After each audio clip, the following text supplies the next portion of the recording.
Okay, hi there. So the first thing I did, because I followed Jesus, what he said, I gotta plug an ear. It's obvious why. Okay, so one ear's plugged, but we can continue. He said, leave it there. The cats, your stuff, leave it there. Get what you need.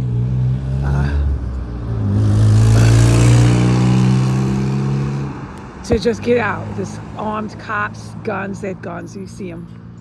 They had it all, cards, everything to impress Donald Trump. This has happened twice now, dude. But those guys were actually cops. It wasn't fake cops like in the Capitol.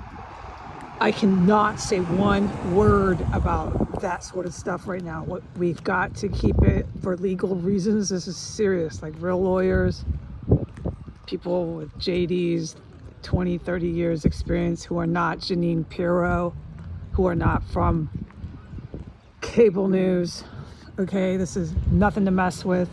I can't be talking about it. I'm the bewildered daughter, clueless family member. Okay, so what Jesus told me when that happened, just on video, was to get out, grab your things within reason. I'm not going to waste the time to describe what those things are, okay?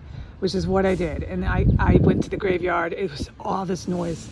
360, the whole pizza pie. I was in the middle of a pizza pie. It was from left to right. And then on the street before me, it was called Sheridan. It was garbage trucks, Mack trucks. I was in disbelief that a little town in the woods, where it takes an hour to drive out of the woods. Yeah, can I help you? Oh. Is this the property line, sir? This is your driveway? Oh wow, I'm being really treated like crap by a local resident here. Wow, he's just staring me down and telling me to get off his property. Holy crap. That's the locals here. So let me try to stay focused with an ear plugged. And okay, so holy shit, man, I'm telling you, the people here, they fucking leave you fucking shocked and on the floor. Yeah, wow. Wow. Okay, that guy just fucking was so motherfucking hostile. Holy crap. Okay, so Jesus told me to leave the babies, the kitties, those are the babies, grab just some reasonable stuff. I'm not gonna waste time. As you can see, this is fluid here in this city. I'm not gonna waste time listing what I was supposed to get. It was just within reason. And it's not for homelessness.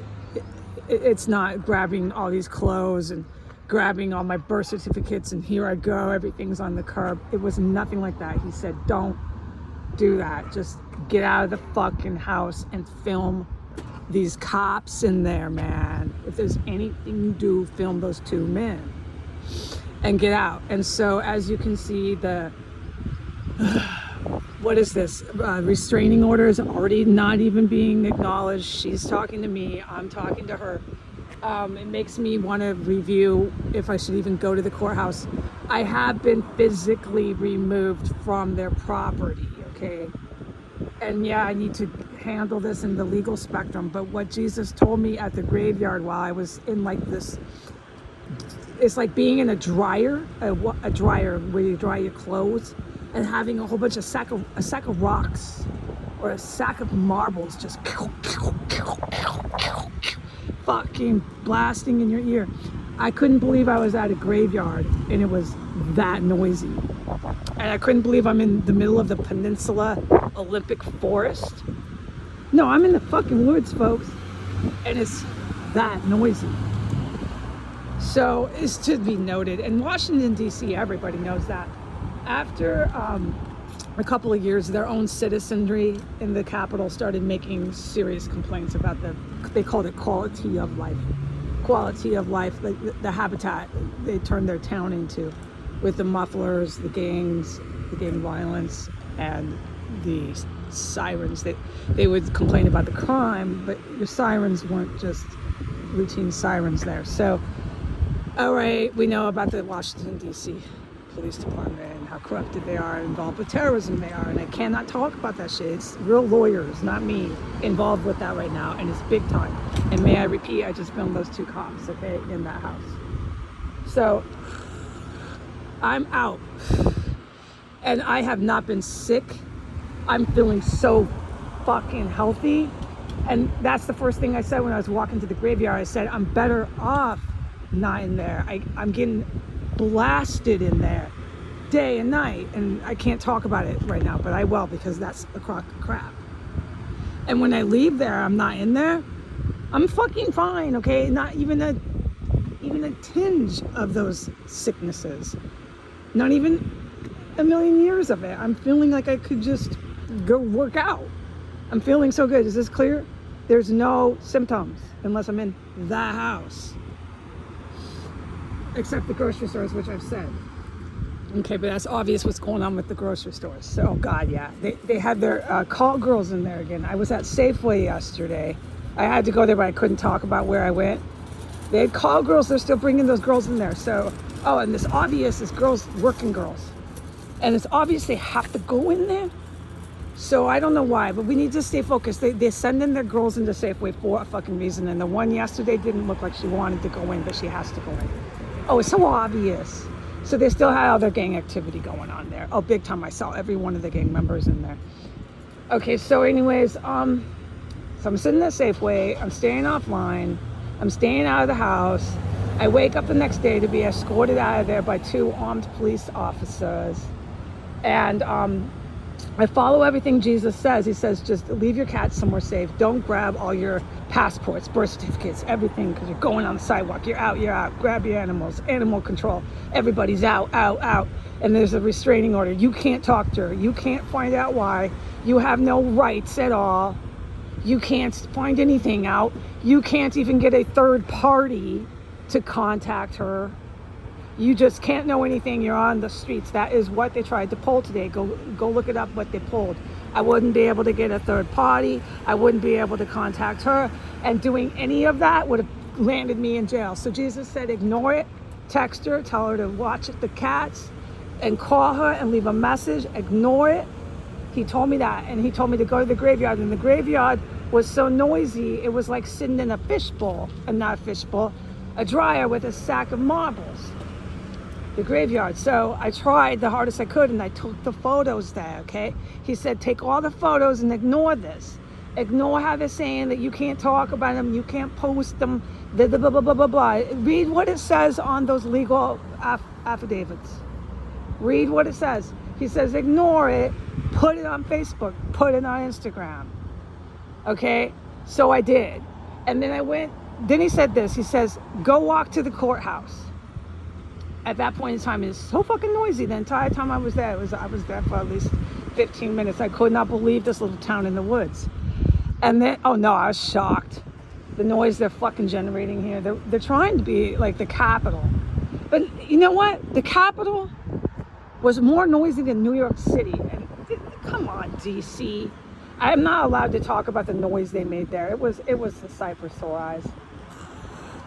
Okay, I mean, you out doing New York, you fucking losers. Anyways, and they knew what they were, especially with their first responders. Okay, so what I did is I left the graveyard after I put up the evidence onto the social media. And that's when Archangel St. Michael, my guide, my guardian angel, says, walk to this homeless cafe. Go there now. And get on the list to be a volunteer. And see, I know all this stuff from literally college. I learned it in my college classes to help people who are getting out of the prison system. I know how to do this. I could get employed for this. So I applied it today for myself. But this is the catch. I did it with believing in God, believing in Jesus, believing in Allah, believing in Muhammad, and what Muhammad, Jesus, told me. Leave the cats, leave your stuff, grab something reasonable, and get out. I left my faith and my children's lives in the hands of God with 2 armed cops and all these court affidavits, all right? And I just walked down that road in nothing but faith in God. And I went to the graveyard to try to find a quiet place to go. That was pointless. It was insanity there. Here's the graveyard, a square, there, and then in the front. It was insanity. I uploaded the photos and then I walked more. And when I walk, I can get my guidance. It's like thinking out loud when you walk, or just sometimes people think really well when they walk. So that's when I get my guidance. And my guidance was walk to this place and apply what you learned in college. Literally, I learned it. I'll tell this story later of how and who and what classes. I learned it and I said, apply it to yourself. Jesus did, Muhammad did, Archangel Michael did. He said, apply it to yourself. Go here and get on the list for volunteering. What that does is if you have gaps in your resume, it's the most best way, okay? So then that's solved. I'm on the list now. I'm expected to show up for volunteering next week. I'm not going to say what day, but I'm going to be volunteering here, taking orders and doing a job here. But it's volunteer basis. I don't get any money for it. And I told him, and he was fine. I said, I'd use you as a resume. He's hip on this. He knows what I'm doing in there. Okay. I told him, you understand the gaps in resumes. He said, yeah, he didn't need me to explain it to him. He doesn't need that. He knows what I'm doing. So I said, great. Okay. Put me on the list. And then he suggested getting a food handler's card. I had no idea they do that there. And I said, yeah, let's do it today. He said, do you want to do it today? And I was still really panicked about my cats. And really panicked, and I thought I had to get to the courts. But Jesus said to me, do it today. Listen to him. This guy is guiding you. You know how people work with people? God talks to people through people, okay? And God was talking to me through this guy who was at this cafe, who is a employee there. And I said, yeah, I'll follow his lead. I didn't tell him that. Yeah, I'll get the test done. And then as soon as I said it, God said, you'll fly through the test. Get the test done. You're going to have a food handler's card. So this is the deal. It costs $60 to get the food handler's card currently in Washington State. I remember taking 1 million of them and having to pay those. They would take it out of your paycheck, and I don't have to do that now. This cafe, through state funding, pays for the cards for the people who come in here. So all I had to do was walk in, get my food handler's card, pass the test, and bam, it's paid for, bam, it's in my hands. And by the time I was done with that test, which I only missed one answer, which is not a surprise. Out of 35 questions, I got 1 wrong. By the time I was done with the test, which is for me going through it with my experience in the kitchens, which took about half an hour. By the time I was done with the test, I had my state issued, employable, walk right into the kitchen, get a job. And by the time I was done with the test, I have a schedule here. I have a job reference, and I have a schedule for volunteering. So this is what you do. That's how you get a job, especially if you're coming out of the prison system and you need somebody to help you. Because if you're coming out of the prison system, you're going to have a felony. That's why you're in prison. And we need to help people. But let's not do this right now. Okay, let's save this for later, because I'm helping myself still, and I don't appreciate it. Okay, I do not appreciate this, but I can't let the anger control me. So by the time I got my food handler's card, I was getting text messages from the woman who had just put a restraining order on me. But what did that say?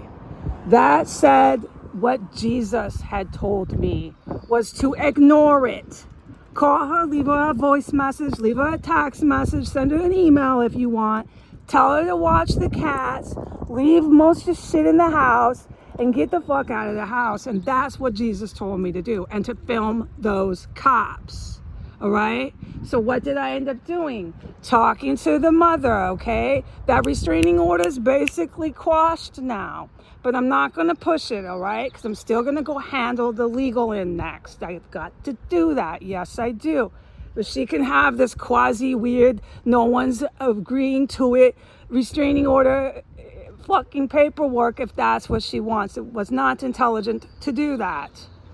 But it's in the courts now. Now there's a difference for my students. There is county courts and there are federal courts. Look it up. It doesn't matter anything here because of our federal jurisprudence.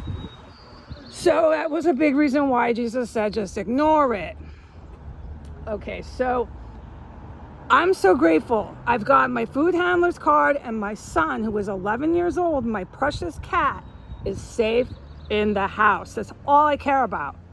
Everybody who knows me after Washington, D.C. knows I will survive a tent. I'm not even worried.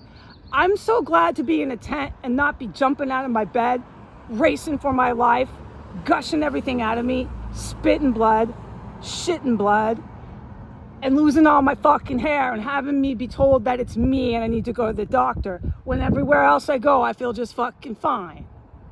Okay, I can't talk about this shit. It is not legally fucking allowed. And I am going to go handle this kind of crap, okay, at the courthouse. What is going on with that? But my cat is safe. I have a food handler's card. I can go get a job anytime I want now. The thing is, I was begging, please help me. Give me a plug for my computer. Please help me. Everything I wrote in paper to please help me was never done. The only thing I got, and this is legal testimony, you want to get legal, was a jar of Tylenol. It's the only thing I ever got.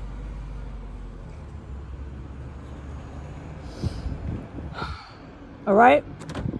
A jar of Tylenol. Nothing, no one helped me. No one did a damn thing to help me. Okay, so I'll take it from there. But I filmed those cops. Goodbye.